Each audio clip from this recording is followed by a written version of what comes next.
What's going on, folks, and welcome to another episode of the Jake and Joe Bengals preview show presented by First Star Logistics. He's Joe Goodberry, I'm Jake Liscow, and we bring you twice weekly shows here on the First Star Logistics YouTube channel, covering the Bengals postgame, covering the major stories going on with the Cincinnati Bengals this week.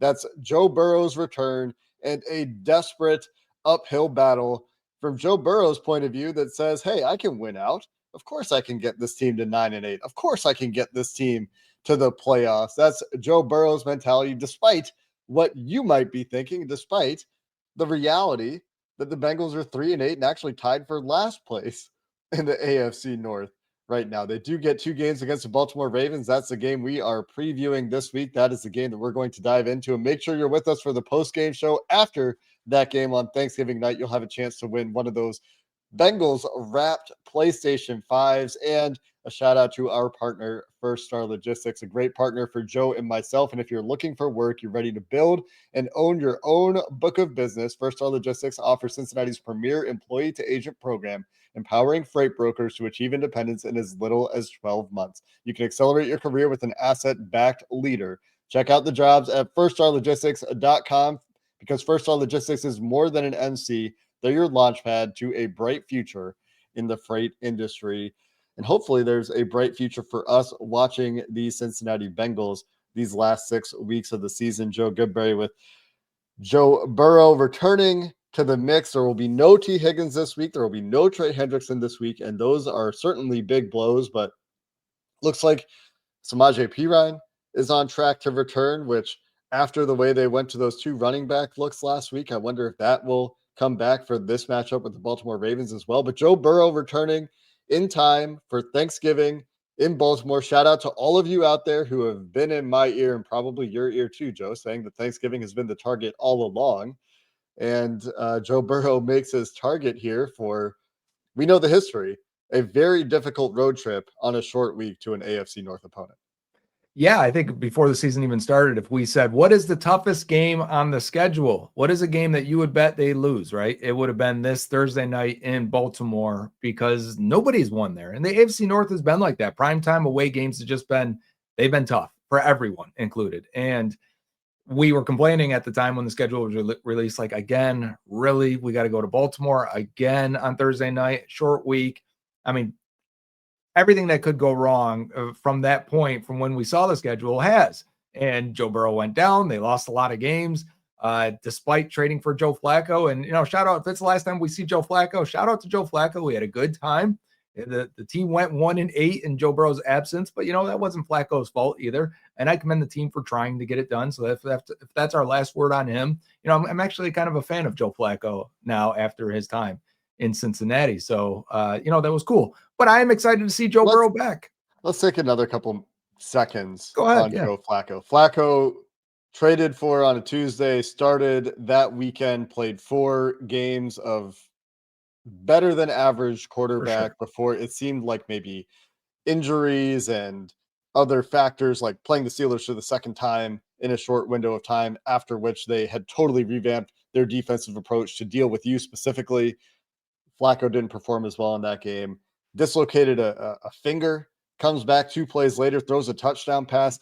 The way that he handled all of his press conferences, the way that he spoke about the opportunity that he had in Cincinnati. This is, and I think I've said this elsewhere, this is a guy that we've watched play football for 20 years now? Long time. And us specifically, because he's been in the division for so long. And I remember his first start, and it was like, what, the Bengals are going to lose to this guy from Maryland, Delaware?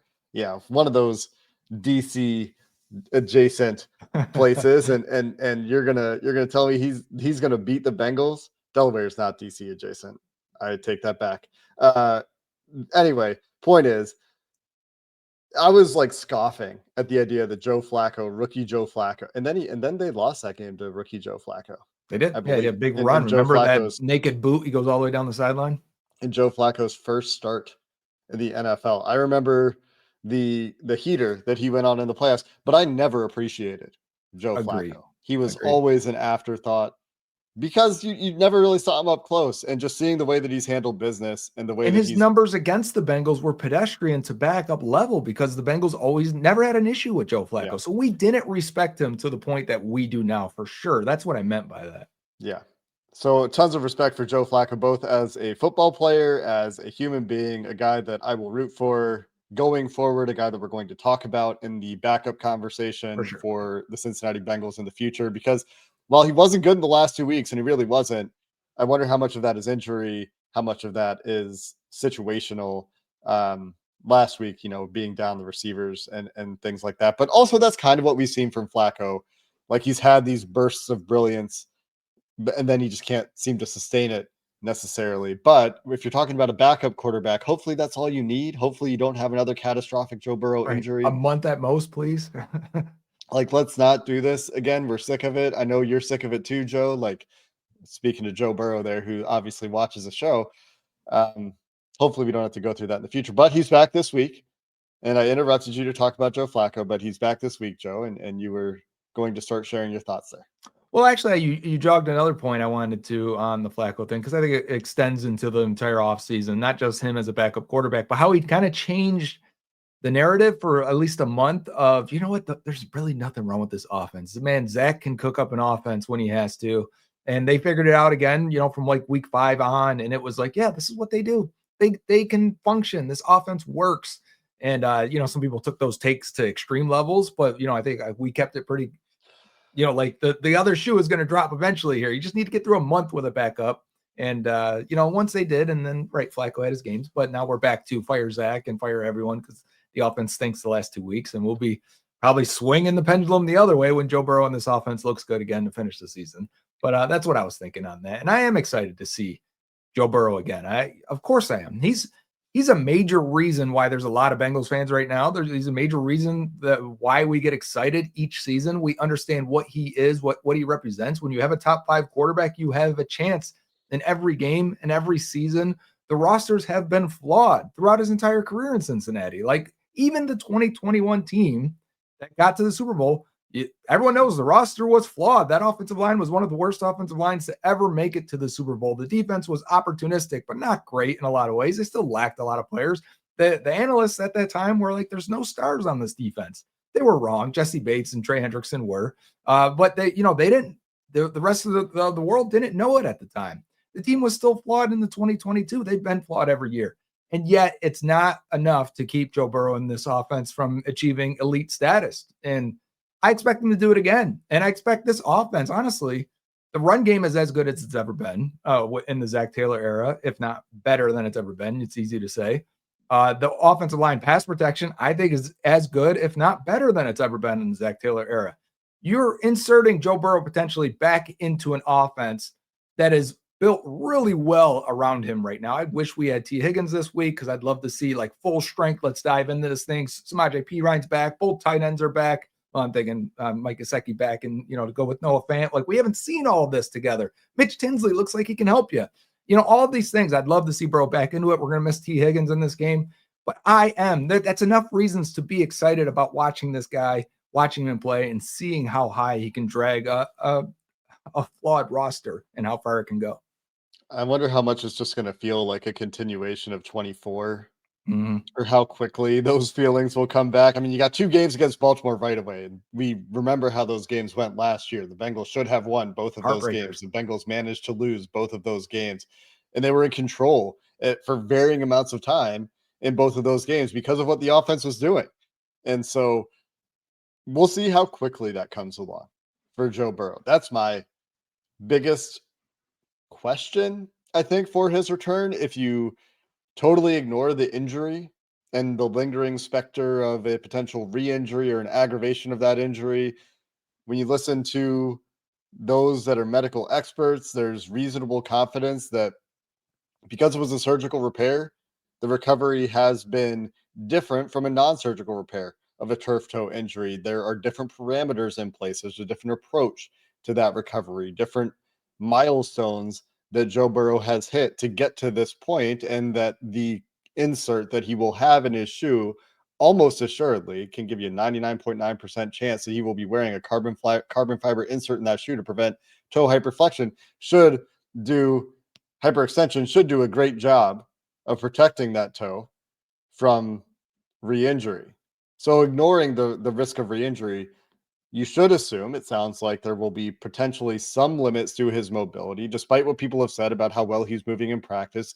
It's going to be different in a game when he needs to really plant off of that injured foot and that injured big toe, all the power generated through the posterior chain of your leg when you need to burst off of that leg. We'll see how that looks for him right away. And the Ravens will challenge him in that regard. And you are an anatomy expert. I read a comment last week. What did Yeah. Jake become? He's always been this way.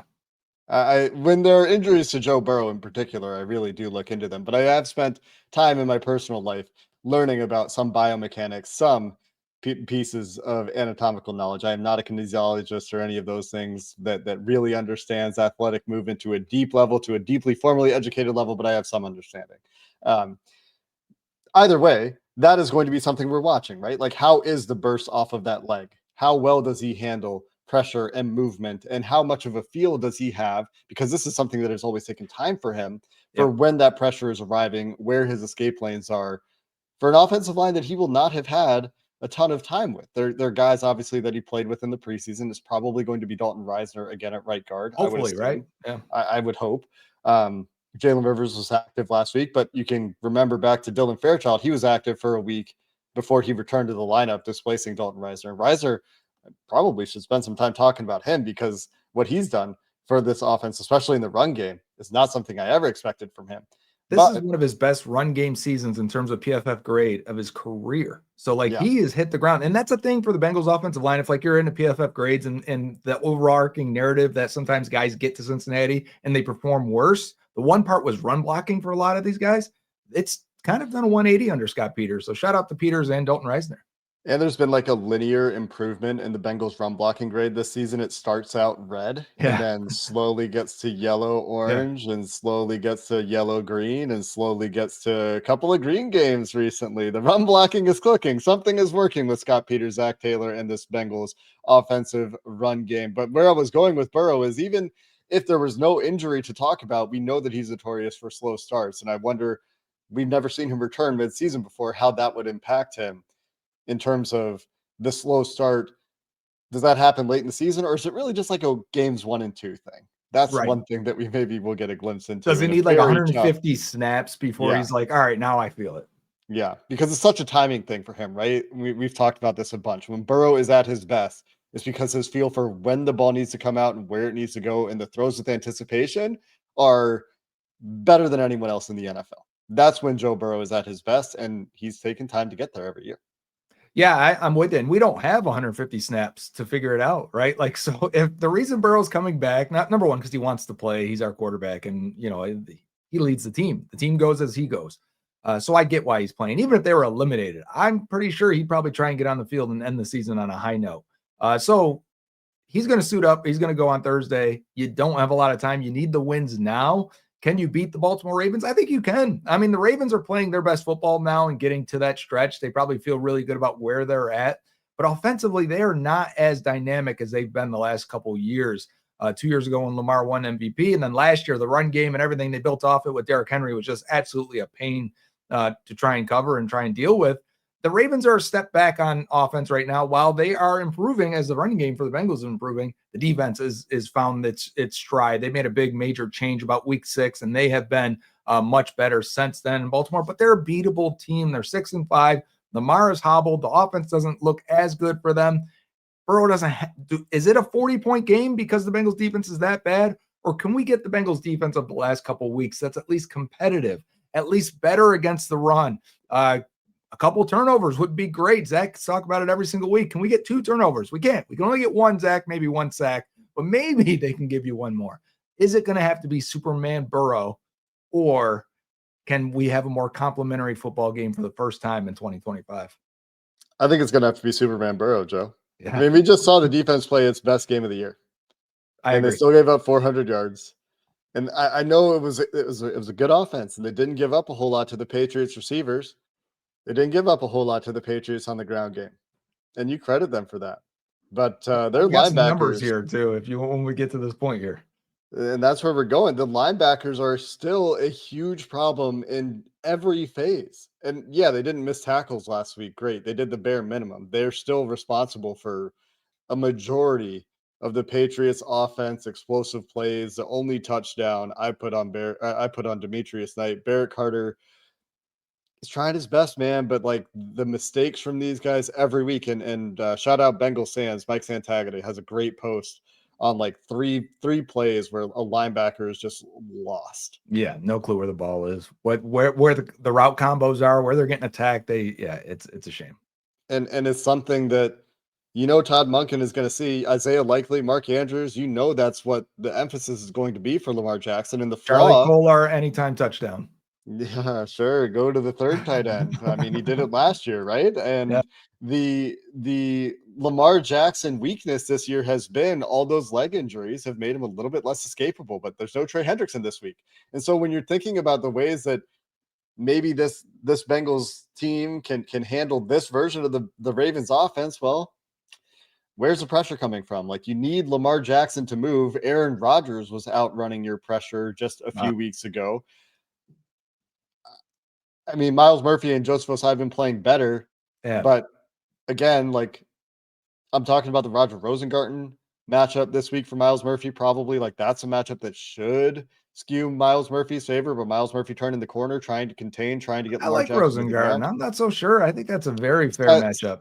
I think that Rosengarten's fine. I just mean stylistically, like the thing that should challenge Rosengarten is speed to power, get off, and those are the things. And I was talking to Mike about that earlier this week too, and those are the things that Miles Murphy excels with. I like that matchup more than the other side, more than Joseph Osai and the veteran Stanley on the left side, who's been doing it forever. Like Tyler, the matchup's at guard, and it's a shame we don't have anyone interior to really take advantage. Yeah, what are we talking? The matchups at guard. Who cares? They have bad guards. Doesn't matter. The Bengals have the worst pass rushing defensive tackle room in the league. Like maybe BJ Hill gets one. Maybe they can time up a blitz. That's what you're probably hoping for. Can you find a way, like you did last week, to get 3 free runners? You get 3 free runners again this week, I'll be pleased with you, Al Golden. Maybe some other things need to happen. But as you've alluded to, the Bengals are terrible against tight ends this year, right? I mean, the middle of the field, the safeties, the linebackers, especially, just having no feel for these tight ends. We're going against a heavy tight end team again this week. The Bengals have given up. So far they've been targeted 111 times in their defense to the tight end. That's the most in the league. So everyone knows it. They've given up 76 catches, which is the most, but only by 2. 74 catches Jaguars have allowed to tight ends. The Bengals have given up 962 yards to tight ends. The next highest is 799 yards. No one has 800. The Bengals are at 962. The Bengals have given up 13 touchdowns to tight ends. The next highest team has 7. That's the touchdown. Like the rest of those, like, okay, high frequency, whatever. 6 more, almost double the amount of. Are you kidding me? Yeah, it's crazy. And it's fantasy points, so they're way ahead of what they've given up in fantasy points. They've given up 259. No, that's DraftKings. I want to just do normal fantasy points. 174.8 fantasy points to tight ends this year. The next highest team, 118. 174 to 118. Huge number. They are actually number 32 for running back fantasy points this year as well. So they're the worst against tight ends. They're the worst against running backs. Against wide receivers, they're the 10th best. Why would you throw to your wide receivers? You would never play the Bengals. I mean, sometimes you can get a matchup that you like there. We've seen some guys struggle there, but shout out Jalen Davis for potentially solidifying 2 out of the 3 spots, and we'll see if Dax Hill can find his footing, because while he was solid early in the year, I think lately it's been a little bit rocky for Dax. The penalties are bad. He's in an okay spot on 2 of those penalties, and they're kind of unnecessary, potentially panicky. One's a 4th down goal line try, right? And so you need to clean that stuff up, because if you can't clean that up, then it's a passable game. You only have 1 bad penalty, but 3 bad penalties is tough.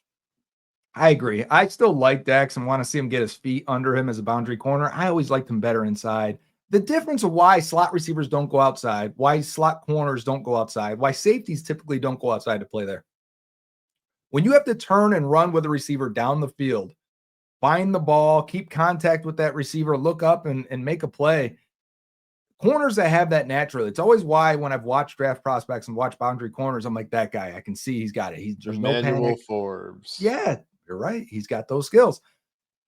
Dax does not have the experience doing it. So it's hard to say if he has it or not, but he doesn't have that experience. DJ Turner is calm when that ball's downfield. William Jackson was super calm when that ball. He'd be beat, but he would catch up and make a play on that ball. That's one of the big reasons why when you take a guy who's long and leggy like Dax and you're going to put him at boundaries, so he's got to change his direction, he's got to flip his hips a little bit more, and then we're saying now find the ball deep.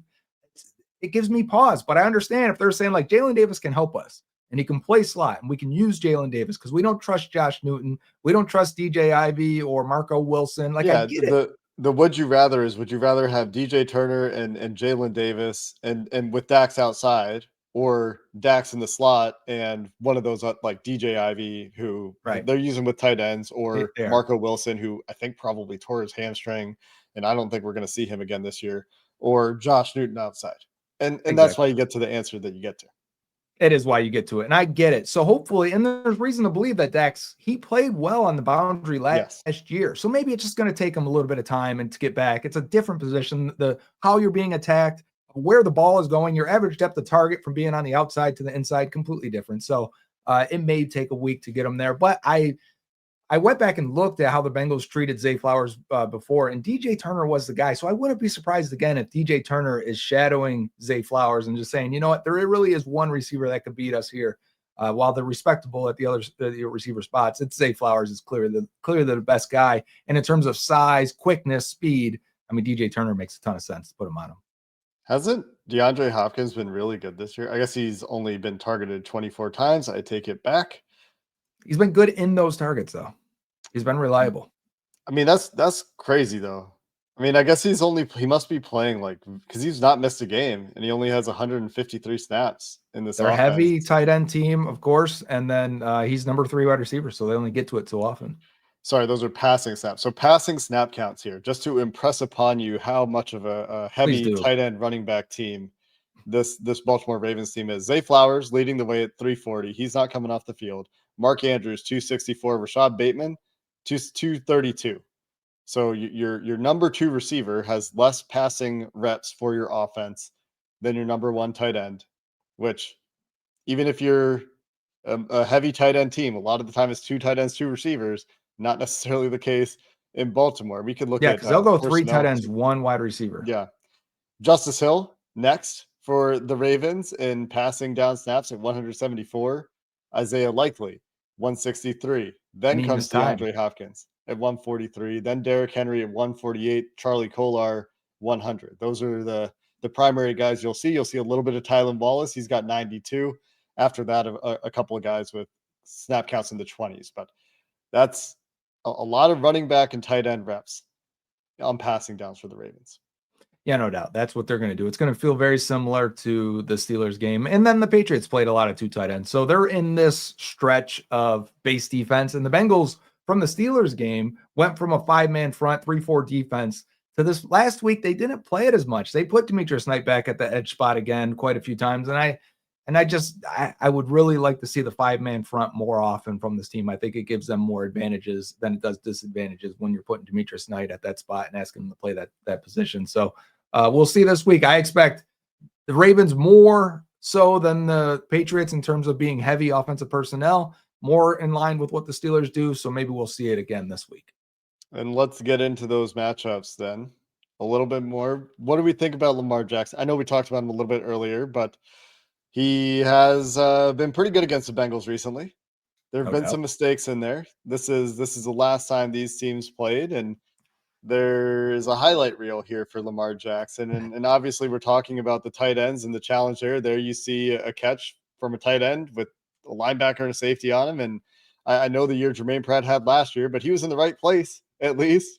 And here's Lamar making plays with his legs, which we'll see how much he's able to do that this year. But having watched the Ravens recently, Joe, what do you think the big challenges that the Bengals could do something about will be?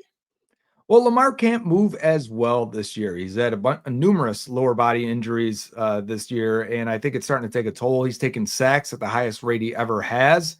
Like maybe that would be a sack if That we would had be a Trey sack. Hendrickson, right? Yeah. Like this year is a little bit slower from there, but he's still a very, very good player. There are times though in the last few weeks where I've looked and he's barely around 50% completions. And I think it's because he's got to throw from the pocket a little bit more. He's got to make these tight window throws a little bit more. And because teams can play more man coverage against these receivers because they're not as worried about Lamar taking off. And if he does, he's probably not going to be an explosive run the way he was. And I hated this play. Jeez. I wish I could have gone the rest of my life without seeing that one. There's Tylan Wallace. Yeah. But I do think you can get to him and affect him a little bit more. He's still very good player, dangerous player. I mean, these are good throws that we're seeing it mixed in here where it's not just running. The reason he is an MVP of the league is because he can throw the ball and make you pay if you're going to not cover tight ends and not be able to run with them. There's Trey Hendrickson dropping into coverage, and that's Lou Anarumo's defense too. One of his handful of snaps last year dropping into coverage, because a lot of these plays feature Trey Hendrickson making things hard for Lamar and Lamar delivering. And a lot of these feature Lamar standing in a pocket and delivering. And that's my big concern, I think, is not to do with the normal reasons that you're concerned about Lamar Jackson. But if he could just stand in a pocket and he doesn't have to worry about running around and he doesn't have to like trigger that instinct to start running, that's a Most Lamar of these Jackson plays, that, he's just in the pocket. He's dicing it up. well, and those plays, there's like a semblance of pressure. Yeah. And so like when you, let's just take a quick peek here. Lamar Jackson, the big splits this year, kept clean 59% of his dropbacks, which is not a very high number. That means he's under pressure on 41% of his dropbacks.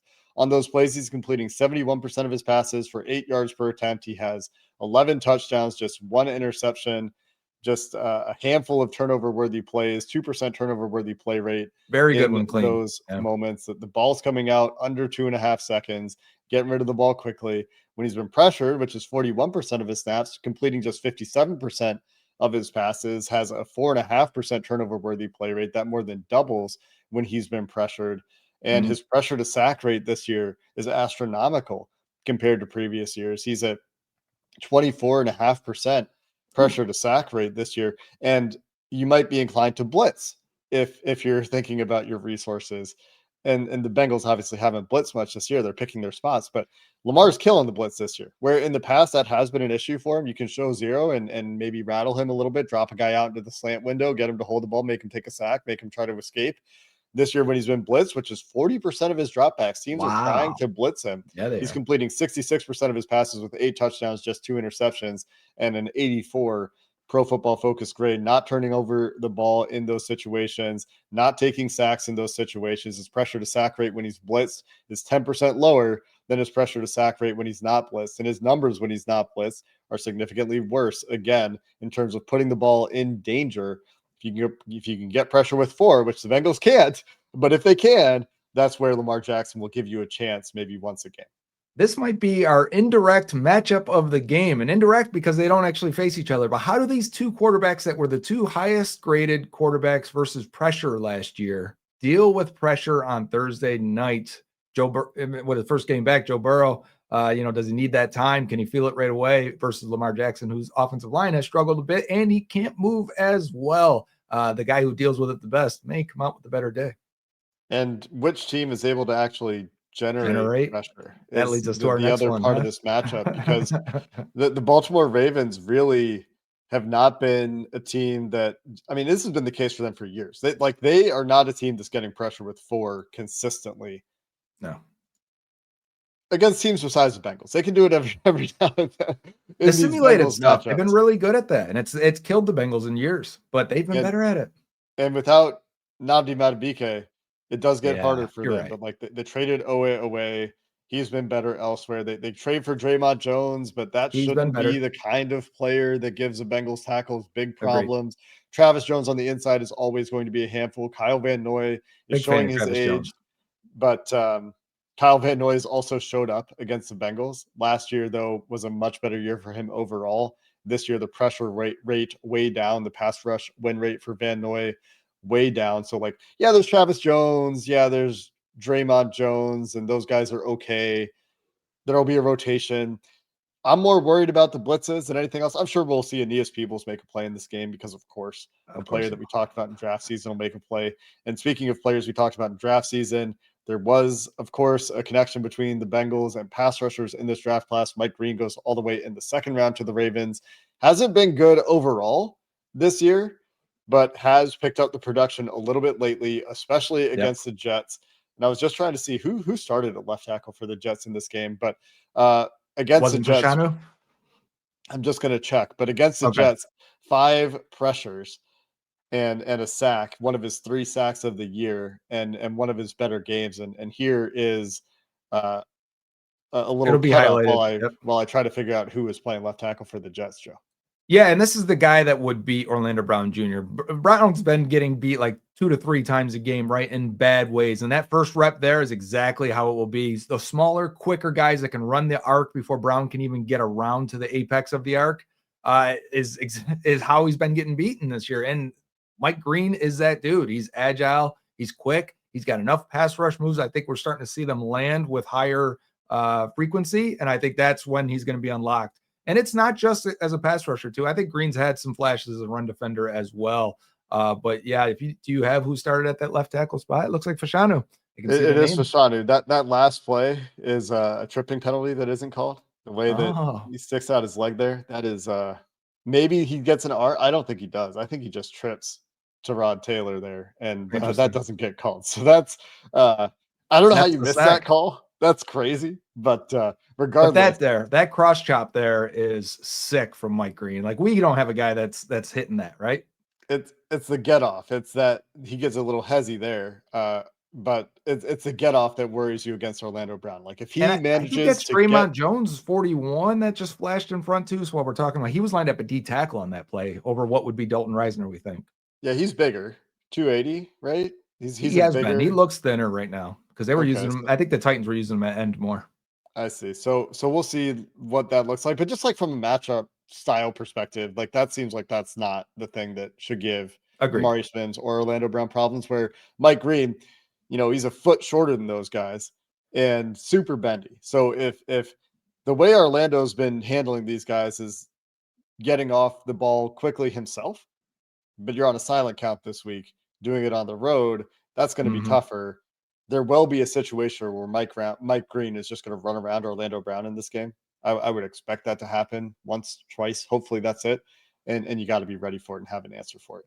No doubt. And I think it's a fun comparison to see that the Ravens are starting 3 rookies on defense with Mike Green, more rotational, but definitely in their passing situations.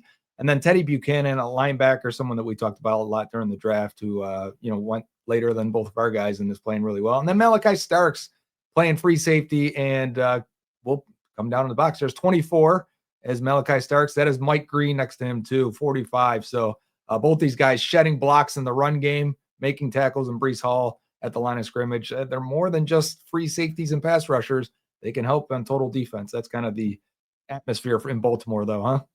Yeah, I mean, they're trying to dig Malachi Starks out with the receiver here that they attach. A tight end's trying to deal with Mike Green. That doesn't go well. Both of those guys get tossed aside. And 89, I think is that Mason Taylor in there trying to do it? I don't think it's remember. 85. Is that who's the Ohio State tight end? Ruckert would be 85. Yeah. Or no, you're saying Mason Taylor's 85, Rucker's 89. Got it. So that's Ruckert, who they like. Rucker, who they who they like more as an inline guy. You're still trying to block a pretty powerful defensive end with the tight end there. The Bengals are, I'm sure, going to do that at some point. We'll see how they choose to attack the Ravens in the run game. But the other thing that you have to worry about, I think more than any of this stuff, the Ravens secondary is the highlight here. And we're talking about the rookies, and we're going to show some more plays here of run defense, because it's weirdly hard to find Kyle Hamilton doing other things. But Kyle Hamilton is the Swiss Army knife that makes this defense go. They can put him anywhere here. He's going to be in the box. He's going to take on Joel Bitonio, and he's going to blow up an offensive lineman. And this is a safety. This is quite a look for Kyle Hamilton to displace backwards Joel Bitonio, make a tackle for loss here. Bitonio a little bit off balance there, we can see, but got to be aware of Kyle Hamilton in the box, both in run defense and as a blitzer. This is the Ravens' most effective pass rusher this year. Kyle Hamilton may be defensive player of the year, or at least in the top 3. I wouldn't be surprised like Aiden Hutchinson's in that group, but of course, Myles Garrett's running away right now with he's going to break the sack record. But this goes to show Hamilton, And when you watch him on tape, he's lined up everywhere, at linebacker, at corner, at safety, slot corner, right?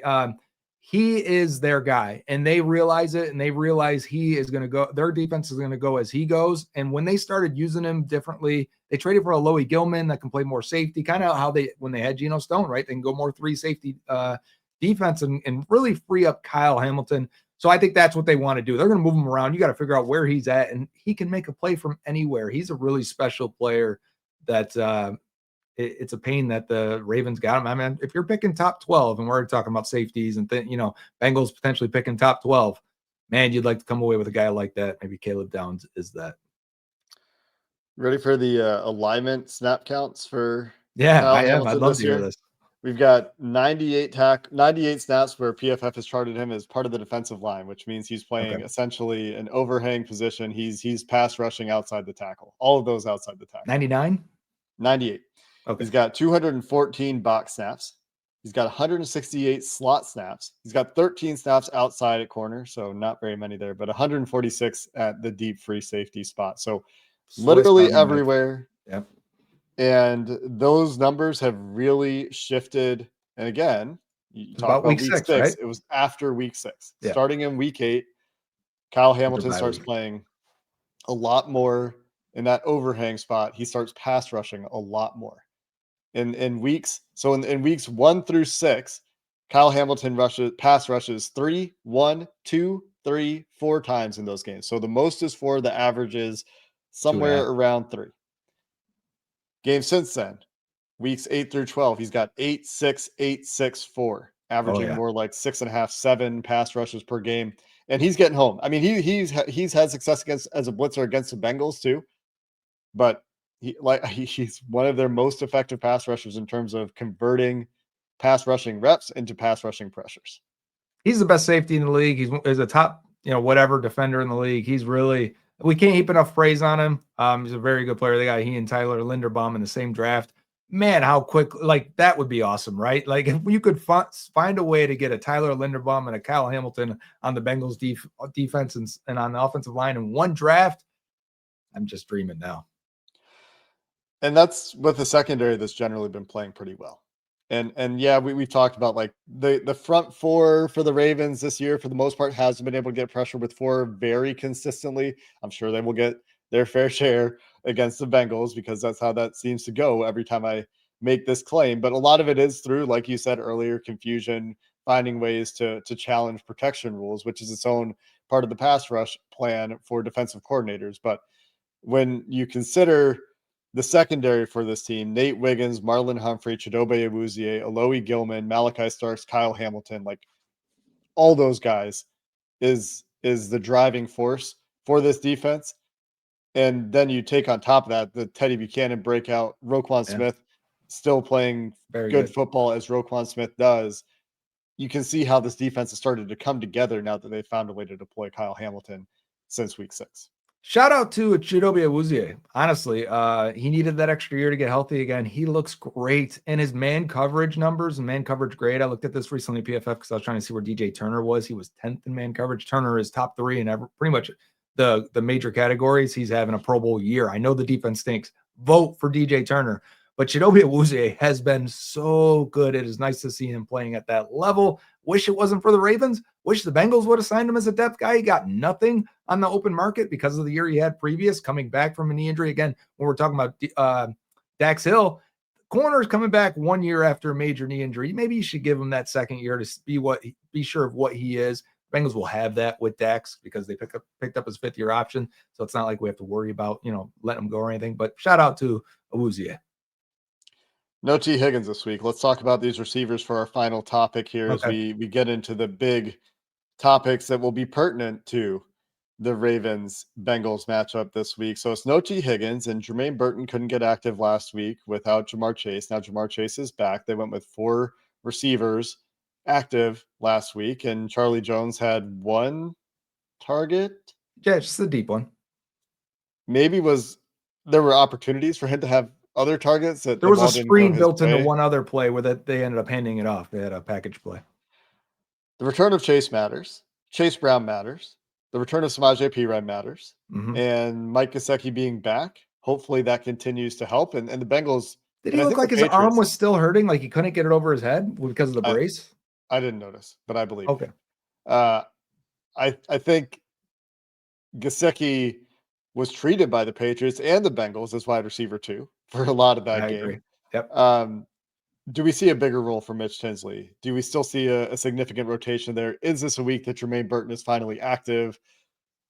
I'll believe it when I see it at this point with Jermaine Burton, man. I know. He just seems to be in such a doghouse. I have no idea what's going on behind the scenes there, but it's got to be brutal with this wide receiver situation for this team if he can't get active because the physical skills and the ability to just stretch a defense vertically for 5 to 7 plays a game, they don't trust him enough to even do that right now. So we'll see if that happens this week and he gets that opportunity and maybe he can make some plays. That could be an X factor, but he'll have to be active first. And instead, you need to game plan again around not having one of your two receivers, and having both of those guys has been the driving factor for so much of the Bengals offense this year. Yeah, the team has had to, I mean, in terms of your roster construction and where you've allocated your resources, they've had to play without a superstar for pretty much the entire season, other than the first game and a quarter and a half, right? So it's whether it's Trey, whether it's, big games missing now, back-to-back weeks of missing Jamar and then T, and Burrow, obviously. It's just been, they've had to figure it out. And yeah, the thing is, Jamar, a lot of his production comes from the slot, and that's where you're going to find Hamilton and Marlon Humphrey. It's going to get him away from Awuzie and Wiggins. I think Awuzie and Wiggins are their two better corners right now, especially in man coverage. So, when I watch the tape, I'm wondering and waiting for the Bengals to really use Mitch Tinsley, because when you watch it, the guy gets open. His release packages are great. He really understands how to run routes and how to get in corners, blind spots, and work off it, snap his routes off. His hands are obviously good. His ball skills are good. I'm at the point where I'm like, it's ridiculous he's not getting 6+ targets in a game when one of your receivers are missing, and it's also ridiculous. There's like a 95-5 split at wide receiver 3 between Yoshi and Tinsley, because Tinsley really looks good on tape. And I don't think it's a situation where we have Burton where they don't trust he's going to run the right route or understand what's going on out there. I think they trust him at this point, and I'm just waiting for that game. I think Tinsley definitely is trusted. Mm-hmm. I agree with you there. He only had 4 less snaps than Andre Joseph against the New England Patriots last week. He had the same number of targets I as meant over the did. season. Like, why has it Oh been yeah, such a yeah. big split? I know. I'm just saying that there's maybe a shift happening. Mitch Tinsley also just curious about where his snaps are coming. I'm trying to find How it much is in here the if I slot? can, because they may not trust him to align everywhere. It looks like he only had 8 snaps in the slot last week, 38 snaps out wide. And the previous numbers that I mentioned, 33 and 36, I think it was, were the passing down snaps for Tinsley. 56 snaps overall for Mitch Tinsley against the Patriots. And I like his run blocking a little bit more than Josevach too. I Like do neither too. guy's great at it, but I do like his. I mean, the approach is immaculate from Tinsley, like consummate professional player doing everything the right way. Doesn't always work out, but more than enough skills I think we've seen from him to see the opportunity. He's just like a little bit limited physically, right? Like he doesn't Yeah, have not the the great fastest. speed or the best agility in the world, but like the technique and the approach are very professional. I agree completely with all that, and that's why I'm waiting. Right? It's on tape. You hear good things. You hear that he does everything you want. He blocks. I mean, it's like, yeah, it's coming. And like these are the opportunities when these receivers go down. But it seemed like they wanted to split it as much as they could. I mean, everyone got a chance. They went to the tight ends heavy last week. Gesicki was reinserted right away. They had plays drawn up for Charlie Jones. And Yoshi had a decent game last week as well. So what do I expect this week? Well, it's probably a 15 target week for Jamar Chase. You're rested. You got a week off. Let's go. We're about to feed you, even though you're not going to get a lot of time to game plan, short week, and you weren't in practice last week. Doesn't matter. You've been here long enough now. Burrow, Chase, how quickly can the Magic reconnect that chemistry they've always had together? It's 15 target type game. It's either that or you're getting a heinous amount of attention on Jamar Chase from the Baltimore Heinous Ravens amount. defense. Nice. Yeah, the Right. same thing the Crazy. Steelers did, right? Like you're pressing him and you have a guy over top of the guy that's pressing him, and you have a linebacker who's like opening up to Jamar's side in case it is a slant. So you got second defender deep, a triple bracket, triple team kind We've of thing. seen that stuff. and I don't know why you wouldn't do it until one of these other guys makes you pay and make Joe Burrow go elsewhere with the ball, make it be another Chase Brown game, an ancillary weapon game, tight end game. Um, we'll see how that all plays out this week. I really liked the 2 running back stuff last week and the stuff they got you off of it. I'm not sure you can go back to that well now that you've shown it. The Patriots linebackers were frozen on tape on all of that. They didn't know what it was. They didn't know how to defend it. They'd never seen that before, and they were just standing there. And that's why Chase got the jet motion, just ran for free for 8 yards. And that's why I gave them so much credit for getting to that unscattered look in the post-game show we did when I talked about it. And it's like, you know what, man, that's really hard to do, to find something. You've been running this team for 6-7 years, 19. I can't do math.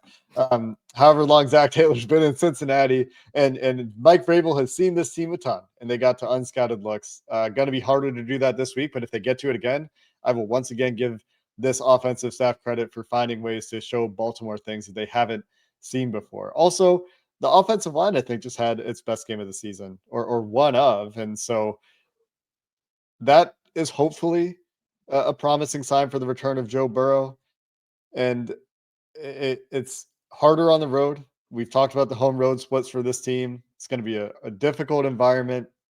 We know that it's hard for this team to go to Baltimore, especially on these short weeks. We've seen it year after year, but we'll see what it is this week. We'll see what kind of return to action it is for Joe Burrow. This is the first time we've gotten to see him come back from a multi-week absence. And like I said, hopefully we don't have to see it again, but there are some things that are working, man. Like the run game has been good.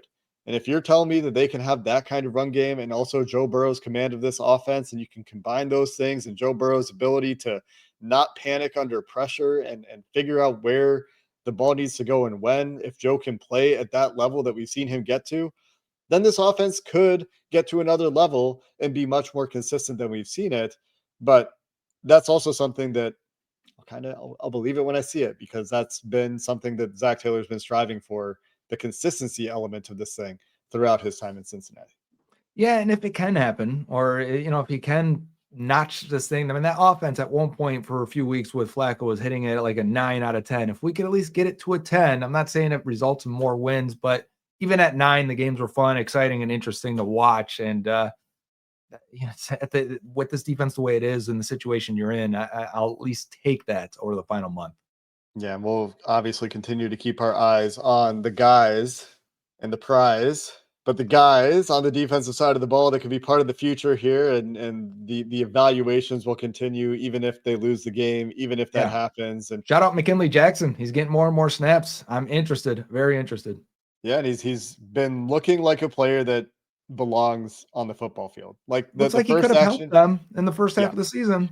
The first action he had this year, the 6 snap dip of the toe against the Detroit Lions in week 5, didn't really notice him in any way, shape, or form. But the last couple of weeks, he definitely looks like he belongs taking snaps in an NFL defense, which is something you can say for more players lately on defense than a while ago, with fatal flaws existing at the second level in particular. But someone just recently asked me, well, how many of these guys could be on an elite defense, right? And I said, well, a lot of them, but they wouldn't be starters. And that's the difference. Like, can they help you on a good defense? Sure, they can. Yeah.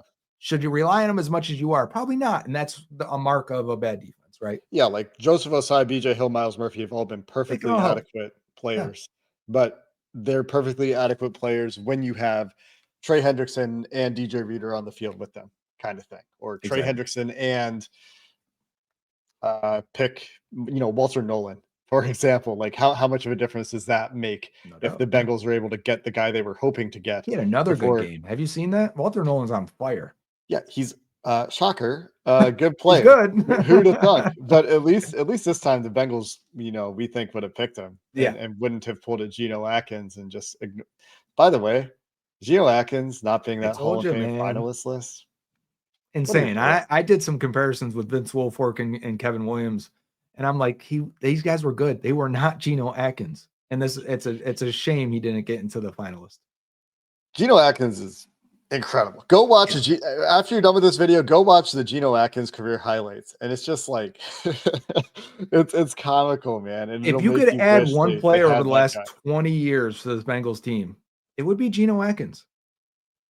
It's right? Because you have decent tackles, and and Geno is wide just like is receivers. such a change because it's Geno or Witt, right? Yeah. Yeah, you're right. Yeah. It probably is those two. Like maybe Leon Hall, maybe just Jesse Bates, just get him back. But Yeah. like Geno Atkins and Andrew Whitworth, I think in a league of their own there, despite some of the other good players recently. Maybe some people are out there saying Vontez perfect. I bet some people are saying, still give me AJ Green and we'll just score with us, right? We're never punting again. Yeah, yeah. Get. Maybe this is more than 20 years now. Man, how old are we? Rookie year Odell Thurman.